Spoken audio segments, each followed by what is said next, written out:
Hi everyone, in this lecture I will be going over an overview and history of meat packaging. So why did we even start packaging meat? So obviously people needed to eat, and butchers began killing and cutting animals for people as well as people outside of their families to eat. Initially, preservation began with packing of meat in a salt solution in wooden barrels. And that also changed into, cities growing and small meat shops beginning to open, and the need for a form of packaging and preserving these meats needed to be developed. So I'm sure many of you have read the book The Jungle, and just in case you haven't or you need a little bit of a refresher, in one of my additional links posted, there's a little bit of an overview of the book if you'd like to read it. It's pretty interesting. It's not that long. It's about 12 minutes. But Upton Sinclair's book, The Jungle, he released it in 1904, and it covered a labor strike at the Chicago Union stockyards. And it started a whole trend of, realizing what's going on in the industry and what's in your meat and how horrible the working conditions were in and all sorts of things like that. There's also an additional link posted that talks about still the current issues in the meat packing industry and how dangerous it can actually be to work there. So if you would like to look at that as well. But moving on, the Meat Inspection Act of 1906, it was enacted June 30th, 1906, and it required the USDA to inspect all cattle, sheep, swine, goats, and horses when slaughtered and processed the products for human consumption. The primary goal of the law was to prevent adulterated or misbranded livestock and products from being sold as food, and to assure that meat and meat products are slaughtered and processed under sanitary conditions. The four main requirements of this act were a mandated antemortem inspection of livestock, including cattle, swine, sheep, goats, and equine, mandated postmortem inspection of every carcass, established sanitary standards for slaughter and processing plants, and it required continuous USDA inspection of slaughter and processing operations. Some of the weaknesses of this act were that it failed to provide clear-cut meanings and specific means for enforcement. There was insufficient funding for this enforcement. The USDA was responsible for testing, but no standards for foods were designated, and the law required proof of intent to deceive or poison, and defendants simply pleaded ignorance if they were accused of anything like that. So this led to the development of the 1938 Food, Drug, and Cosmetic Act. In 1937, public opinion was aroused by a shocking disclosure that the deaths of more than 100 people from the poisonous drug elixir of sulfanilamide, I think I'm pronouncing that wrong, but then on June 25th, 1938, Roosevelt also signed this act. Key provisions of this act were authorized standards, prohibited false or misleading labeling, required of labeling for imitation, required affirmative labeling, the name of the food, the net quantity of contents, ingredient statement, name and address of manufacturer, and this also prohibited misleading containers. And in my lecture 2, I'll go on further to talk about labeling. This act also led even further to the Wholesome Meat Act of 1967. It's a federal law enacted in 1967 that regulates the federal meat inspection.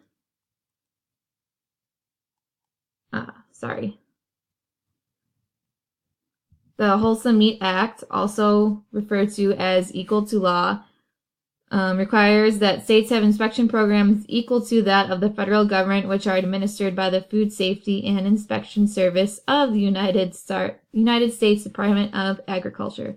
So I mean by saying that, in other words, allows states to have their own meat, poultry inspection programs if their requirements are at least equal to federal requirements. So that's just a little bit of brief history of the whole inspection side of things. So to start off, what is the purpose of meat packaging? So the main purpose is to protect and contain the product. The basic purpose of packaging is to protect the meat and any other products or meat products from undesirable impacts on quality, including microbiological and physiochemical alterations. So any type of contamination can be, contamination by dirt. This could be from any type of meat packer's hands. Contamination by microorganisms. This can be bacteria, mold, yeast. These can occur if the product is not packaged properly or there's some type of leak in, a puncture in any type of saran wrap or anything like that. Contamination by parasites or insects if the meat is rotting. Contamination by any toxic substances or chemicals. Any type of influences affecting color, smell, and taste. So that's, if a lot of oxygen is affecting, it could, or, if the meat is exposed to a lot of oxygen, the color will be affected. And then any type of uptake or moisture or loss of moisture can affect the product as well. Another purpose of meat packaging is to extend the shelf life. Meat packaging is crucial to communicating to the consumer as a marketing tool. So, the consumer is going to want to buy a product that they could see that looks good. And then overall, it provides consumers with convenience. They just go to the store, pick out what they want, and bring it home and cook it. So why is packaging important? So again, it protects against the deteriorative effects such as spoilage. Appearance, color, and packaging success are all a major influence on purchase by the customer, like I just mentioned. If done correctly, packaging can increase the shelf life of the product. Like I stated before, the overall goal of packaging is to keep the meat fresh and decrease the chance of spoilage. Packers want their products sold, as we had mentioned before when I talked to Calipige, or when Dr. Solzoni talked about Calipige and sheep. The packers were having issues with that. So just as they want their quality of their meat to be good, they want it to go home and be ready to cook and fresh for their customer. So just to touch a little bit on shelf life, like I said before, proper packaging can increase the shelf life of any type of meat product. And shelf life depends on the overall water holding capacity, color, microbial load, and lipid stability, all topics that we have covered in class. So to give a brief history of meat packaging, in 1662, William, not sure how to pronounce his last name, Pynchon, he became the first meat packer. He was the nation's first meat packer, packaging pork in barrels with salt to ship to the West Indies and the colonies. And then in 1742, Brighton Market near Boston held their first public auction of meat, which made it the temporary slaughtering center. In 1818, the first meat packing plant, nicknamed Porkopolis, started in Cincinnati. Some interesting facts that I found about this, that saws were not yet used to break carcasses into wholesale cuts. So these people had to be, I'm not even sure the way that they broke down the carcasses, but don't know how they did it without saws.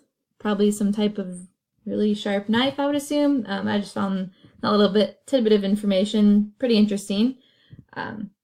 So from the 1870s over through the 1890s, meat packing began to spread outward from Chicago as more railroads were built.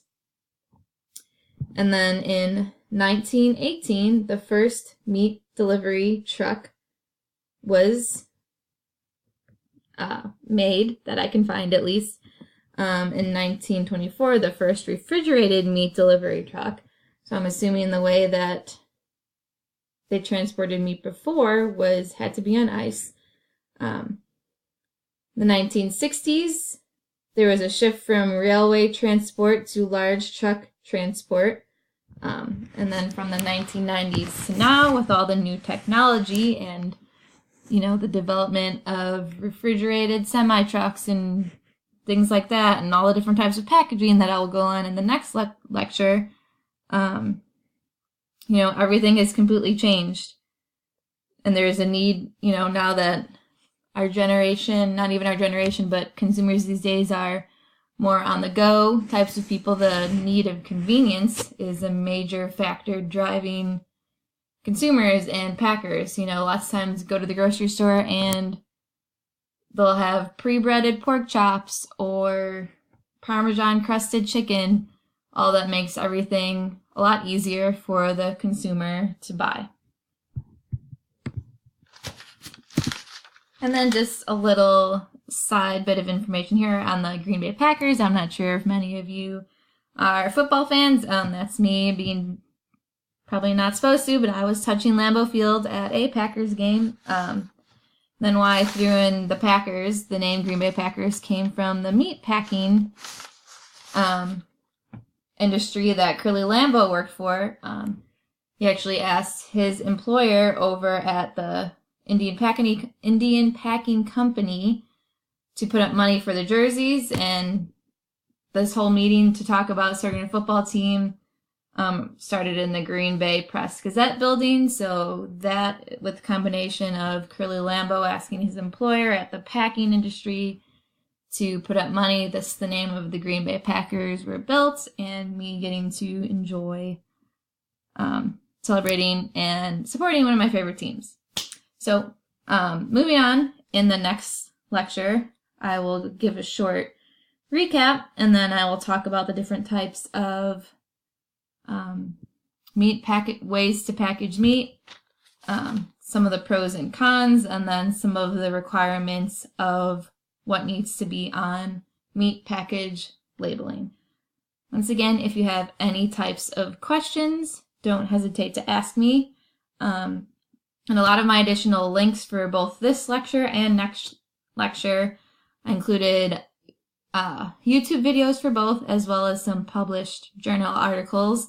Found a lot of really interesting journal articles that talked about starting with the animal and their diet, and then going all the way to the quality and color of meat, moving on to how the quality and color of that meat goes on into different types of packaging, like vacuum sealed versus saran wrap versus, I think butcher paper was in one of them. So there's a bunch of different things that I never even thought of that was being researched that has to do with the end result of meat packaging and what you see as a consumer in the grocery store. So it's all really interesting.